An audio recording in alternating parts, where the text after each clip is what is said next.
ಆದ್ಮೇಲೆ ನಮಸ್ಕಾರ. Online session ಜೊತೆಗೆ ಆಫ್ಲೈನ್ ಆವಾಗವಾಗ ನಾವು ಮಾಡ್ತೇವೆ.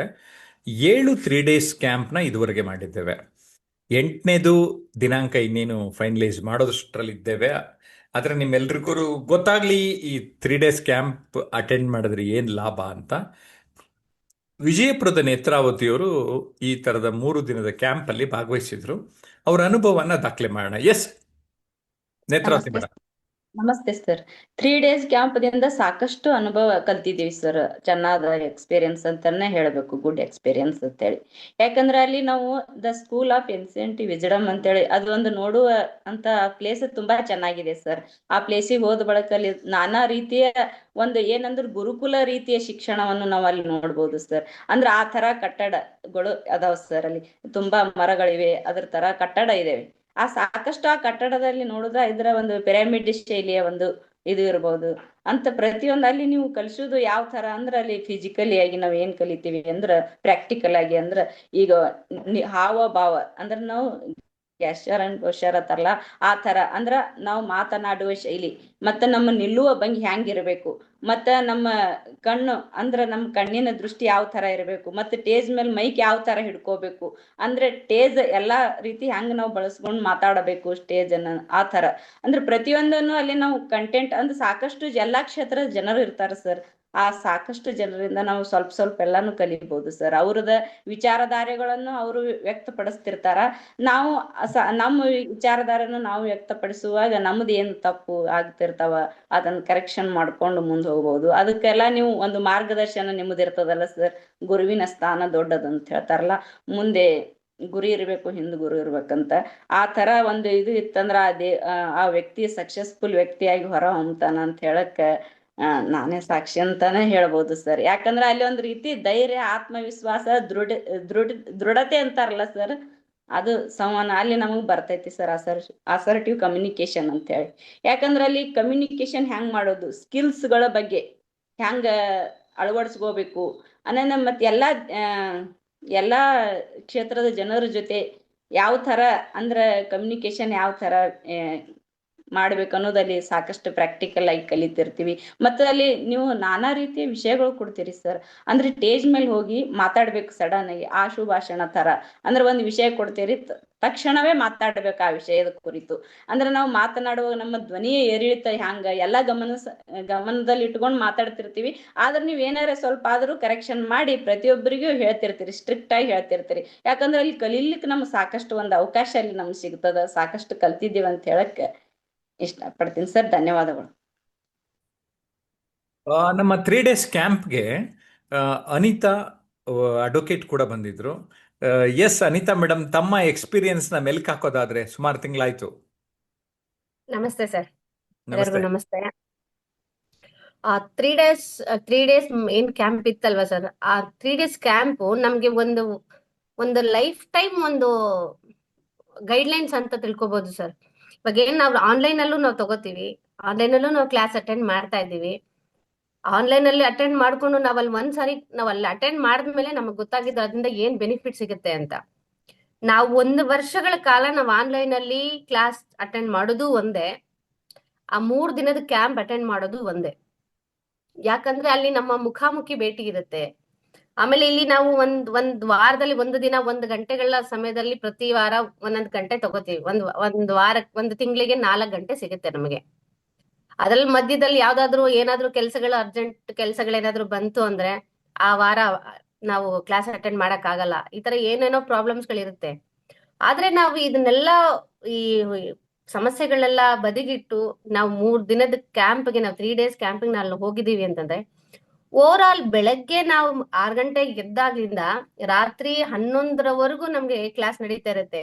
ಅದು ಕ್ಲಾಸ್ ಅಂತಂತ ಹೇಳೋದಕ್ಕಿಂತ ಪ್ರಾಕ್ಟಿಕಲ್ ನಾವ್ ಪ್ರತಿಯೊಂದು ನಾವು ಕುತ್ಕೊಳ್ಳೋ ಭಂಗಿಯಿಂದ ಹಿಡಿದು ನಿಂತ್ಕೊಳ್ಳೋವರೆಗೂ ಹೇಗ್ ಮಾತಾಡ್ಬೇಕಾದ್ರೆ ನಮ್ ಬಾಡಿ ಲ್ಯಾಂಗ್ವೇಜ್ ಯಾವ ತರ ಇರ್ಬೇಕು, ನಾವ್ ಬೇರೆಯವ್ರ ಜೊತೆ ಮಾತಾಡ್ಬೇಕಾದ್ರೆ ನಾವು ಎಲ್ಲಿ ಮಾತಾಡ್ಬೇಕಾದ್ರೆ ನಾವ್ ಯಾವ ಪ್ಲೇಸ್ ಅಲ್ಲಿ ಇದೀವಿ, ಇದಕ್ ಹೋಗಿದೀವಿ, ಯಾವ ಫಂಕ್ಷನ್ಗೆ ಹೋಗಿದೀವಿ, ನಾವ್ ಎಲ್ಲಿ ಯಾವ ತರ ಮಾತಾಡೋದಂತಂದ್ರೆ ಭಾಷಣ ಕಲೆ ಅಂತಂದ್ರೆ ಹೋಗಿರೋ ಕಡೆ ಎಲ್ಲ ಒಂದೇ ತರ ಮಾತಾಡೋದಲ್ಲ. ಆಯಾ ಪರಿಸ್ಥಿತಿ, ಆಯಾ ಯಾವ ಸಂದರ್ಭ, ಸ್ಥಳ ಎಲ್ಲಿದೀವಿ ಆ ಬಗ್ಗೆ ನಾವು ತಿಳ್ಕೊಂಡು ಮಾತಾಡ್ಬೇಕು. ಯಾವ್ಯಾವ ಕಾರ್ಯಕ್ರಮಗಳಿಗೆ ಹೋದಾಗ ನಾವ್ ಯಾವ ತರ ಮಾತಾಡ್ಬೇಕು ಪ್ರತಿಯೊಂದ್ರ ಬಗ್ಗೆನೂ ಅಲ್ಲಿ ತುಂಬಾ ಅಚ್ಚುಕಟ್ಟಾಗಿ ಹೇಳ್ಕೊಡಕ್ ಸಾಧ್ಯ ಆಗುತ್ತೆ ಸರ್. ಆಮೇಲೆ ಇನ್ನೊಂದ್ ಏನು ಅಂತಂದ್ರೆ ನಾವು ಆ ನಿಸರ್ಗದ ಜೊತೆ ಕಾಂಟ್ಯಾಕ್ಟ್ ಅಲ್ಲಿ ಇರ್ತೀವಿ. ನಾವು ಡೈರೆಕ್ಟ್ ಆಗಿ ನಾವು ನಿಸರ್ಗದ ಜೊತೆ ಇರೋದ್ರಿಂದ ನಮ್ಮ ಮೈಂಡ್ ಕೂಡ ತುಂಬಾ ಚೆನ್ನಾಗಿ ಕಾಮ್ ಆಗಿರುತ್ತೆ. ಅಲ್ಲಿಂದ ಬಿಲ್ಡಿಂಗ್ ಸ್ಟ್ರಕ್ಚರ್ಸ್ ಅಷ್ಟೇ ತುಂಬಾ ಅದ್ಭುತವಾಗಿದೆ. ಹಾಗಾಗಿ ಎಲ್ಲರಿಗೂ ಒಂದು ಕಲಿಯೋಕೆ ತುಂಬಾ ಒಳ್ಳೆ ಅವಕಾಶ ಸಿಗುತ್ತೆ ಅಂತ ಹೇಳಕ್ ಇಷ್ಟಪಡ್ತೀನಿ ಸರ್. ಆಮೇಲೆ ನಮ್ಗೆ ಬೇರೆ ಬೇರೆ ಕಡೆಯಿಂದ ಜನಗಳು ಬರ್ತಾರೆ, ಬೇರೆ ಬೇರೆ ಕ್ಷೇತ್ರದಿಂದ ಇರೋರು ಬರ್ತಾರೆ, ಅವ್ರಗಳ ಪರಿಚಯ ಆಗುತ್ತೆ.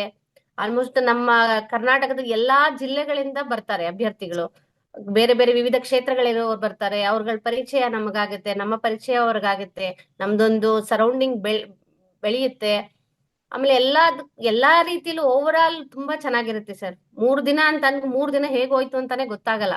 ಯಾಕಂತಂದ್ರೆ ಪ್ರತಿಯೊಂದು ನಿಮಿಷದಲ್ಲೂ ಗಂಟೆಗೂ ನಾವು ಏನೋ ಹೊಸದನ್ನ ಕಲಿಯಕ್ಕೆ ಅವಕಾಶ ಸಿಗುತ್ತೆ. ಈ 1 ಗಂಟೆಲಿ ಇದ್ದಿದ್ದು ಸಬ್ ಟಾಪಿಕ್ ನೆಕ್ಸ್ಟ್ ಗಂಟೆಲಿ ಇರಲ್ಲ. ಬರೀ ಏನೋ ಇದಕ್ಕೆ ಸಂಬಂಧಪಟ್ಟಿದ್ದು ಏನೋ ಸೀರಿಯಸ್ ಇದು ಇರಲ್ಲ. ಅಲ್ಲಿ ನಮಗೆ ತಮಾಷೆ ಇರುತ್ತೆ, ಆಮೇಲೆ ಮೆಂಟಲ್ ಗೇಮ್ಸ್ಗಳಿರುತ್ತೆ, ಆಮೇಲೆ ಪ್ರತಿಯೊಂದು ಓವರ್ ಆಲ್ ಅದಕ್ಕಿಂತ ಹೆಚ್ಚಾಗಿ ಒಳ್ಳೆ ಫುಡ್ ಇರುತ್ತೆ, ಒಳ್ಳೆ ಎನ್ವೈರನ್ಮೆಂಟ್ ಇರುತ್ತೆ. ಪ್ರತಿಯೊಂದು ಓವರ್ ಆಲ್ ಯಾವ್ದನ್ನು ನಾವು ತೆಗ್ದು ಹಾಕೋಗಿಲ್ಲ. ನನ್ನ ಪ್ರಕಾರ ನಾವ್ 1 ವರ್ಷ ನಾವ್ ಏನ್ ಇಲ್ಲಿ ಕಲಿತೀವಲ್ಲ, 1 ವರ್ಷದಲ್ಲಿ ನಾವು ಕಲಿಯೋದಕ್ಕಿಂತ ಹೆಚ್ಚು ನಾವು ಆ 3 ಗಂಟೆಲಿ ಕಲಿಬಹುದು ಅಂತ ಹೇಳಕ್ ಇಷ್ಟಪಡ್ತೀನಿ. Thank you. ಓಕೆ, ಈಗ ನಾನು ಆನ್ಲೈನ್ ಅಲ್ಲಿ ಇರೋ ಜಯಪ್ರಕಾಶ್ಗೂ ಆಫ್ಲೈನ್ ಜಯಪ್ರಕಾಶ್ಗೂ ಏನ್ ವ್ಯತ್ಯಾಸ ಗುರುತಿಸ್ತೀರಿ? ಸರ್ ಇಲ್ಲಿರೋಷ್ಟು ಲೀನಿಯಂಟ್ ಆಗಿ ಏನ್ ಅಲ್ಲಿ ಇರಲ್ಲ ಸರ್. ಅಲ್ಲಿ ತುಂಬಾ ಸ್ಟ್ರಿಕ್ಟ್ ಇರ್ತೀರಾ. ಓಕೆ. ಅಲ್ಲಿ ಯಾರು ಏನು ನೋಡೋದೇ ಇಲ್ಲ. ಹೆಂಗೆ ಅಂತಂದ್ರೆ ಈ ಹೈಸ್ಕೂಲ್ ಅಲ್ಲಿ head master P T master ಇರ್ತಾರಲ್ಲ, ಹಂಗೆ ಹಿಂಗಿರ್ಬೇಕಂದ್ರೆ ಹಿಂಗೆ ಇರ್ಬೇಕು. ಒಂಚೂರು ಆ ಕಡೆ ಈ ಕಡೆ ಆಗಂಗಿಲ್ಲ. ಅವ್ರು ಯಾರಾದ್ರೂ ಆಗಿರ್ಲಿ, ಡೋಂಟ್ ಓಕೆ. ಕೇರ್.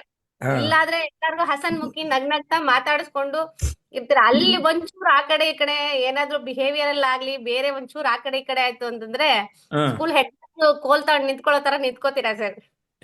ಈ ಅನಿತಾ ಅವ್ರು ಹೀಗೆ ಹೇಳ್ತಾ ಇದಾರೆ, ನೇತ್ರಾವತಿರೇ ನೀವೇನ್ ಹೇಳ್ತೀರಿ? ಸರ್ ಹೌದು ಸರ್. ನಾವು ಹೆಡ್ ಮಾಸ್ಟರ್ ಟೈಪ್ ಅಂದ್ರೆ ಯಾವ ತರ ಸ್ಟ್ರಿಕ್ಟ್ ಬಾಳ ಇರ್ತೀರಿ ಸರ್. ಕೋಲ್ ತೊಗೊಂಡ್ ಹೊಡೆಯೋದು ಒಂದೇ ಬಾಕಿ ಇರ್ತದೇನೋ ಅಂತ ಅನಿಸ್ತದ ಸರ್. ಅಷ್ಟು ಭಯ ಅಲ್ಲ, ಈಗ ಭಯ. ಇಲ್ಲ, ಸೀರಿಯಸ್ ಆಗಿ ಕಲಿಬೇಕಾದ್ರೆ ಕೆಲವು ಡಿಸಿಪ್ಲಿನ್ ಆಗಿ ಇರ್ಬೇಕಾಗ್ತದೆ ಅಲ್ವಾ? ಯಾಕಂದ್ರೆ ನಾವು ಟೈಮಿಂಗ್ ಸರಿಯಾಗಿ ಇರ್ಬೇಕಾಗ್ತದೆ. ಮತ್ತೆ 3 ದಿನದಲ್ಲಿ 3 ತಿಂಗಳಿಂದ 6 ತಿಂಗಳು ಕಲಿಯೋದನ್ನ ಕಲಿಸೋಕೆ ಬೇರೆ ಹೊರಟಿರ್ತೀವಿ ನಾವು. ಟೈಮ್ ವೇಸ್ಟ್ ಮಾಡಿದ್ರೆ ಅದೆಲ್ಲ ಸಾಧ್ಯ ಆಗಲ್ಲ ಅಲ್ವಾ? ನಾನು ಎಲ್ಲರನ್ನು ಟೀಮ್ ಎಲ್ಲ ಇನ್ವಾಲ್ವ್ ಮಾಡ್ತಾ ಇದ್ನಲ್ಲ, ಟೀಮ್ಗಳಲ್ಲಿ ಮಾತಾಡ್ಸೋದು, 1-2 ಟೀಮ್ ಮಾಡೋದು, 3 ಜನ ಟೀಮ್ ಮಾಡೋದು, ಅದೆಲ್ಲ ಹೇಗೆ ಅನ್ನಿಸ್ತಾ ಇತ್ತು ನೇತ್ರಾವತಿಯರ? ಸರ್ ನೀವು ಟೀಮ್ ಮಾಡಿ ಕಲಿಯಮ್ ನಮ್ಗೆ ಹೈಸ್ಕೂಲ್ ಕಾಲೇಜ್ನಾಗ ಏನೇನೋ ಹೊಳ್ಳಿ ಎಲ್ಲ ಮತ್ತ ನಮ್ಗ ನೆನಪಿ ಬಂತು ಸರ್. ನಮ್ಗ ಮಾಸ್ಟರ್ ಟೈಪ್ ಅಂದ್ರ ಯಾವ ತರ ಆ ತರ ಅನುಭವ ಅಲ್ಲಿ ಐತು ಸರ್. ನಾವು ಸಾಕಷ್ಟು ಕಲ್ತೇವಿ ಅಲ್ಲಿ. ಒಂದೊಂದ್ ವಿಷಯ ಹೇಳೋ ಮುಂದನು ನಮ್ ತಲೆಯಾಗ ಹೋತಿತ್ತು ಸರ್ ಅಲ್ಲಿ. ಯಾಕಂದ್ರ ಹೌದಲ್ಲ, ನಾವು ಕಲಿಬೇಕಲ್ಲ ಅಂತ ಹೇಳಿ. ಯಾಕಂದ್ರ ಆ ತರ ಗಮನ ನಮ್ದು ಆ ತರ ಮಾಡಿ ಬಿಡ್ತಿದ್ರಿ ಸರ್ ನೀವು ಸ್ಟ್ರಿಕ್ಟ್ ಆಗಿ. ಅಂದ್ರೆ ಏನ್ ಹೇಳ್ತಾ ಇದ್ದಾರೆ ಪಟ್ನೆ ಮತ್ತೊಬ್ರು ಅಳವಡಿಕೆ ಮಾಡ್ಕೊಂಡು ಮತ್ತೊಂದು ವಿಷಯದ ಬಗ್ಗೆ ಹೇಳ್ತಾ ಹೇಳ್ತಾ ಇಂಪ್ರೂವ್ ಆ ದಂಡಿ ಬರೋದ್ರಾಗೆ ಎಲ್ಲಾರು ಇಂಪ್ರೂವ್ ಆಗ್ಬಿಡ್ತಿದ್ದೇವ್ ಸರ್. ಪ್ರತಿಯೊಬ್ರು ಇಂಪ್ರೂವ್ ಹಾಕೊಂಡು ಮತ್ತೊಂದು ಇದ್ರೊಳಗೆ ನಿಂತ್ ಬಿಡ್ತಿದ್ದೇವ್ ಸರ್. ನೇರ ತುಂಬಾ ಹೌದಾ? ಕಲಿತಿದ್ದೇವೆ. ಈಗ ಅನಿತಾ ಅವರೇ, ನೀವು ಸುಮಾರು ಜನ ನೋಡಿದ್ರಲ್ಲ, ಎಷ್ಟು ಪರ್ಸೆಂಟಿಂದ ಎಷ್ಟು ಪರ್ಸೆಂಟ್ವರೆಗೂ ಚೇಂಜ್ ಆದ್ರು ಅಂತ ಅನ್ಸುತ್ತೆ ನಿಮಗೆ? ಸರ್ ತುಂಬಾ ಸರ್, ಸ್ಟಾರ್ಟಿಂಗ್ ಅಲ್ಲಿ ನಾವ್ ಎಷ್ಟು ಜನ, 20-25 ಜನ ಇರ್ತಾರೆ ಅಂದ್ರೆ ಒಬ್ಬೊಬ್ರಲ್ಲಿ ಒಬ್ಬೊಬ್ರು ಒಂದೊಂದು ಕ್ವಾಲಿಟಿ, ಕೆಲವರು ಒಬ್ಬೊಬ್ರು ಒಂದೊಂದು ಸ್ಟೇಜ್ ಅಲ್ಲಿ ಇರ್ತಾರೆ. ಸ್ಟಾರ್ಟಿಂಗ್ ಬಂದಾಗ ಕೆಲವರು ಅವ್ರಿಗೆ ಮೈಕ್ ಹಿಡ್ಕೊಳ್ಳೋದ್ರಿಂದ ಹಿಡಿದು ಹೇಗ್ ನಿಂತ್ಕೋಬೇಕು ಅಂತಾನು ಗೊತ್ತಿರಲ್ಲ. ಮಾತಾಡೋದು ನೆಕ್ಸ್ಟ್ ಲೆವೆಲ್. ನಾವ್ ಹೇಗ್ ಒಂದು ಸ್ಟೇಜ್ ಮೇಲೆ ಹೋದ್ರೆ ಹೆಂಗ್ ನಿಂತ್ಕೋಬೇಕು, ಆ ಬಾಡಿ ಹೇಗ್ ಇಟ್ಕೋಬೇಕು, ಇದು ಮೈಕ್ ಹೇಗ್ ಇಟ್ಕೋಬೇಕು, ಹೇಗ್ ಸ್ಟಾರ್ಟ್ ಮಾಡ್ಬೇಕು ಅಂತಾನೆ ಗೊತ್ತಿಲ್ದಿರೋ ತುಂಬಾ ಜನ ಬಂದಿದ್ರು ಸರ್ ಅಲ್ಲಿ. ಓಕೆ. ಅದ್ ಲಾಸ್ಟ್ ಹೋಗ್ಬೇಕಾದ್ರೆ ಅವ್ರೇನೋ ಆ ವಿಷಯಗಳಲ್ಲಿ ಏನು ಪಾಂಡಿತ್ಯನೇ ಹೊಂದಿದಾರೇನೋ ಅನ್ನೋ ಚೇಂಜಸ್ ಆದ್ರು ಸರ್. ಯಾರ್ದೋ ಬೇಡ ಸರ್, ನಂದೇ ಲಾಸ್ಟ್ ಟಾಪಿಕ್ ನಾನ್ ಮಾತಾಡಿದಾಗ ನನ್ಗೆ ಒಂದ್ ಕಡೆ ಇದು ನಾನೇ ಮಾತಾಡ್ತಾ ಇರೋದಾ ಅಂತ ನನ್ಗೆ ಶಾಕ್ ಆಗ ಸ್ಟಾರ್ಟ್ ಆಯ್ತು ಸರ್. ಯಾಕಂತಂದ್ರೆ ನಿಮಗ್ ಗೊತ್ತಿದೆ ನಂದು ಪ್ರಾಬ್ಲಮ್ ಏನು ಅಂತಂದ್ರೆ, ನಮ್ದೇನಿದ್ರು ಈ ಬಾಲ್ ನ ಗೋಡೆಗೆ ಹಾಕ್ತಾರಲ್ವಾ, ಪಿಚ್ ಅಷ್ಟು ಸ್ಪೀಡ್ ನಮ್ದು ಮಾತು. ಯಾಕಂದ್ರೆ ಅದನ್ನ ಆ ತರ ಪ್ರಾಕ್ಟೀಸ್ ಮಾಡ್ಕೊಂಡ್ ಬಂದ್ಬಿಟ್ಟಿದ್ದೆ ನಾನು. Okay okay. ಮಾತಂದ್ರೆ ಈ ತರ ವೇರಿಯೇಷನ್ಸ್ ತಗೋಬೇಕು, ಈ ತರ ಅಪ್ಸ್ ಅಂಡ್ ಡೌನ್ಸ್ ಇರುತ್ತೆ, ಎಲ್ಲಿ ನಾವ್ ಹೇಗ್ ಮಾತಾಡ್ಬೇಕು, ಯಾವಾಗ ವಾಯ್ಸ್ ಕಮ್ಮಿ ಮಾಡ್ಕೋಬೇಕು, ಯಾವಾಗ ವಾಯ್ಸ್ ಮಾಡ್ಯುಲೇಷನ್ಸ್ ಮಾಡ್ಕೋಬೇಕು ಅಂತ ನಮ್ಗೆ ನಮ್ ಪ್ರೊಫೆಷನ್ಗೆ ಅದೆಲ್ಲ ಬೇಕಾಗಿರ್ಲಿಲ್ಲ ಸರ್. ಯಾಕಂದ್ರೆ ನಮ್ಗೇನಿದು ನೇರ ದಿಟ್ಟ ಬಟ್ ನಿರಂತರ ಆದ್ರೆ ಅಂತ. ಕ್ಯಾಂಪ್ನ ಆದ್ಮೇಲೆ ನೀವು ಕೋರ್ಟಲ್ಲಿ ವಾದ ಮಾಡ್ಬೇಕಾದ್ರೂ ಸ್ವಲ್ಪ ಸ್ಟೈಲ್ ಚೇಂಜ್ ಆಗಿರುತ್ತೆ ಅಂತ ಭಾವಿಸ್ತೇನೆ. ಹೌದು ಸರ್, ಇವಾಗ ಆ ಸ್ಪೀಡ್ ಹೋಗಲ್ಲ. ಹ್ಮ್. ಎಷ್ಟೋ ಜನ ನನ್ನ ಕೇಳೋರು, ನಿಮ್ ಸ್ಪೀಡ್ಗೆ ನಿಮ್ ಕ್ಲೈಂಟ್ಸ್ ತಡ್ಕೋತಾರೇನ್ರಿ ಅಂತ. ಬಟ್ ನಾನೇ ನಮ್ ಕ್ಲೈಂಟ್ಸ್ ತುಂಬಾ ಸ್ಪೀಡ್ ಇರ್ತಿದ್ದೆ. ಹಾ. ಬಟ್ ಈಗ ಮಾತಾಡೋಕ್ ಮುಂಚೆ ತುಂಬಾ ಮುಂಚೆ ಕಾನ್ಶಿಯಸ್ ಆಗಿ ಮಾತಾಡ್ತಿರ್ಲಿಲ್ಲ. ಹ್ಮ್. ಮಾತಾಡ್ ಸ್ಟಾರ್ಟ್ ಮಾಡಿದ್ರೆ ಮಾತಾಡ್ತಾ ಇರ್ತಾ ಇದ್ದೆ. ಬಟ್ ಈಗ ಆಗಲ್ಲ. ಹ್ಮ್. ಕಾನ್ಶಿಯಸ್ ಆಗಿ ಏನ್ ಮಾತಾಡ್ತಾ ಇದ್ದೀನಿ, ನಾನು ಎಷ್ಟು ಮಾತಾಡ್ಬೇಕು, ಎಷ್ಟು ಅಗತ್ಯ ಇದೆ, ಅಗತ್ಯಕ್ಕೆ ವಾವ್, ತಕ್ಕಷ್ಟು ಮಾತಾಡ್ತೀನಿ. ಗ್ರೇಟ್ ಆಮೇಲೆ ಗ್ರೇಟ್. ಅದೇ ಅದೇ ಅದೇ ಬೇಕಾಗಿರೋದು ಮೈನ್. ಏನ್ ಮಾತಾಡ್ತೀವಿ, ಎಷ್ಟು ಮಾತಾಡ್ತೀವಿ, ಕರೆಕ್ಟ್. ಹೌದು, ಹೌದು. Very good, very good. ಆಮೇಲೆ ನೇತ್ರಾವತಿ, ಹಾ ಹೇಳಿ, ಹೇಳಿ ಹೇಳಿ ಅನಿತಾ. ಅಲ್ಲ, ಜೆಟ್ ಸ್ಪೀಡ್ ಅಲ್ಲಿ ಹೋಗ್ತಾ ಇಲ್ಲ ಸರ್. ವೆರಿ ಈಗ ಗುಡ್. ಜೆಟ್ so there is a great transformation in you. Very good. Yes Netravati, ನಿಮ್ಮಲ್ಲಿ ಏನಾಯ್ತು ಬದಲಾವಣೆ? ಸರ್, ನಾ ಮಾತನಾಡುವ ಸಂದರ್ಭದಲ್ಲಿ ಮಾತನಾಡ್ತಿರ್ಲಿಲ್ಲ ಸರ್, ಸುಮ್ನೆ ಕೂತ್ ಬಿಡ್ತಿದ್ದೆ ನಾನು. ಅಲ್ಲಿ ಹೋದ ಬಳಕ ಪರಿವರ್ತನೆ ಆದೆ ಸರ್. ಎಷ್ಟು ಮಾತಾಡ್ಬೇಕು, ಟೈಮ್ ಎಷ್ಟು ತಗೊಂಡು ಯಾವ ಸಂದರ್ಭದಾಗ ಹೆಂಗ ನಾವ್ ಮಾತಾಡ್ಬೇಕು ಅನ್ನೋದು ಫುಲ್ ಕಲ್ತಿ ಬಿಟ್ಟೆ ಸರ್ ನನ್ಗೆ. Very good. ಯಾಕಂದ್ರ ಪಬ್ಲಿಕ್ ಆದ್ರೂ ಅದು ನಾನು ಪರಿವರ್ತನೆ ಆಗುದು ಸರ್. ಯಾಕಂದ್ರ ಸುಮ್ನೆ ಕೂತಿ ಯಾರೇ ಏನ್ ಹೇಳಿದ್ರು ಮಾತಾಡ್ಬೇಕು, ಹೊರಗ ಆನ್ಸರ್ ಕೊಡ್ಬೇಕು ಅನ್ನೋದು ಕೆಲವೊಂದು ನನಗ್ ಇರ್ಲಿಲ್ಲ. ಯಾಕಂದ್ರ ಇವಾಗ ನಿಮ್ದು ಕ್ಲಾಸ್ ಅಲ್ಲಿ ಪ್ರಾಕ್ಟಿಕಲ್ ಆಗಿ ಕೇಳ್ತಾ ಮಾತನಾಡುವ ಸಂದರ್ಭದಲ್ಲಿ ಮಾತನಾಡಬೇಕು, ಸುಮ್ನೆ ಕೊಡುವ ಸಂದರ್ಭದಲ್ಲಿ ಸುಮ್ನೆ ಕೊಡ್ಬೇಕು ಅನ್ನೋದು ಅಲ್ಲಿ ನಾ ಸಾಕಷ್ಟು ವೆರಿ ಗುಡ್, ವೆರಿ ಕಲ್ತಿದ್ದೀನಿ. ಗುಡ್. ಇಬ್ರು ಮಾತು ಕೇಳಿ ನನಗೂ ಖುಷಿ ಆಯ್ತು. ಇವರಿಬ್ರು ಮಾತು ಕೇಳಿ ವಿಕಾಸ್ ಮುಂದೆ ಬರಬೇಕು ಅಂತ ಇದ್ದಾರೆ. ನಿಮ್ಗೆ ಏನ್ ಅನ್ನಿಸ್ತು ಮೈಂಡಲ್ಲಿ ವಿಕಾಸ್? ನಮಸ್ಕಾರಗಳು ಸರ್. ಖಂಡಿತವಾಗಿಯೂ ಅನಿತಾ ಮೇಡಮ್ ಅವರು ಇವಾಗ ತುಂಬಾ ಖುಷಿಯಾಗಿ ಫ್ರೀಯಾಗಿ ಯಾವ ರೀತಿ ಮಾತಾಡ್ತಾರೆ ಆ ರೀತಿಯಾಗಿ ನಾವು ಮಾತಾಡಬೇಕು ಅಂದ್ರೆ ನಿಮ್ಮ ರೆಸಿಡೆನ್ಷಿಯಲ್ ಕ್ಯಾಂಪಸ್ಗೆ ಖಂಡಿತ ಬರಲೇಬೇಕು. ಅಲ್ಲಿ ಬಂದ್ರೆ ಮೈಕ್ ಹೆಂಗ್ ಹಿಡ್ಕೋಬೇಕು, ಇಲ್ಲ ನಾವು ಹಾವಭಾವಗಳನ್ನ ಹೇಗೆ ನಾವು ಅಲ್ಲಿ ಮಾತಾಡ್ತಾ ನಮ್ಮ ಬಾಡಿ ಸ್ಟೈಲ್ ಹೇಗಿರ್ತದೆ ಅಂತ ಅವರು ಹೇಳಿದ್ರು. ಹಾಗೇನೆ ಅಲ್ಲಿನ ವಾತಾವರಣದ ಬಗ್ಗೆ ಹೇಳಿದ್ರು ಅನಿತಾ ಮೇಡಮ್ ಅವರು. ಹಾಗೇನೆ ನೇತ್ರಾವತಿ ಮೇಡಮ್ ಹೇಳಿದ್ರು, ನಮಗೆ ಮಾತಾಡಕ್ಕೆ ಬರ್ತಾ ಇರಲಿಲ್ಲ, ಅಲ್ಲೆಲ್ಲ ಹೋಗಿ ಕೂತ್ಕೊಳ್ತಾ ಇದ್ವಿ, ಮನೇಲಿ ಯಾಕೆ ಕೂತ್ಕೊಂತೀವಿ, ಹೆಣ್ಮಕ್ಳು ಹಿರಿಯರಿದ್ರೆ ಮಾತಾಡ್ದಂಗೆ ಅವ್ರ ಪಾಡು ಅವ್ರು ಒಳಗಡೆ ಇರ್ತಾರಲ್ಲ ಅಂತ.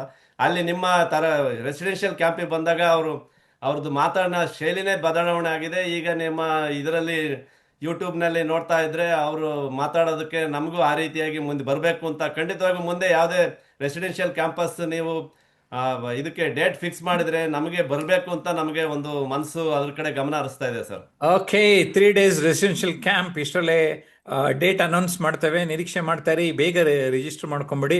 ಅರ್ಲಿ ಬರ್ಡ್ ಆಫರ್ ಅಂದ್ಬಿಟ್ಟು ಸ್ಟಾರ್ಟಿಂಗಲ್ಲಿ ಸ್ವಲ್ಪ ಕಡಿಮೆ ಫೀಸ್ ಇರುತ್ತೆ. ಆವಾಗಲೇ ರಿಜಿಸ್ಟರ್ ಮಾಡಿದ್ರೆ ತುಂಬ ದೊಡ್ಡ ಲಾಭ ಇರ್ತದೆ.